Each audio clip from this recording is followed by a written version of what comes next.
Ouais, salut les amis, c'est Mehdi, je vous fais une petite vidéo.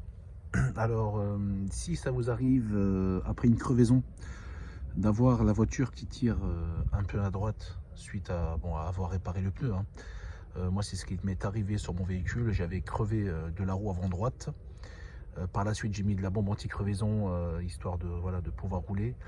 La pression s'est un peu maintenue, mais bon, ça baissait un petit peu de temps en temps, donc je regonflais, mais c'était pas non plus optimal. Donc j'avais regonflé à plusieurs reprises. Donc après, à un moment donné, ça s'est stabilisé, donc j'avais plus de perte de pression.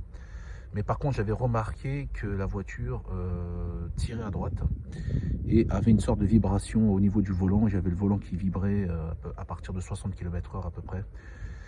Et donc du coup, je savais qu'il y avait un problème au niveau des pneus parce que, bon, grosso modo, avant ça, j'avais jamais eu ce problème-là.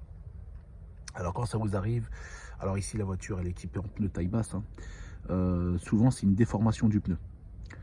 Donc vérifiez bien si ça vous arrive et que ça vous fait ça. Il faut absolument changer vos pneus parce que rouler avec un pneu déformé ça peut être très dangereux.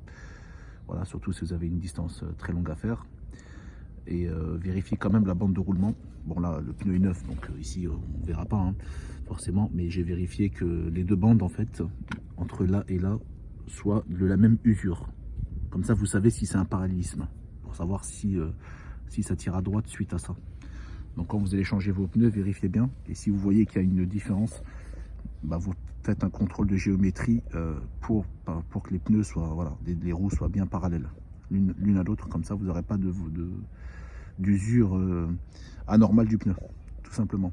Donc voilà, la vidéo va concerner cela. Donc si vraiment ça vous tire à droite et que ça vibre, alors vérifiez quand même si vous n'avez pas un pneu déformé. Voilà, c'est pas facile à voir à l'œil forcément. Des fois c'est micro, donc forcément on le voit pas, mais c'est souvent suite à une crevaison. Voilà, c'est souvent à cause de ça que le pneu se déforme au vu du poids de la voiture, et souvent dans des pneus taille basse, ça arrive un peu plus souvent.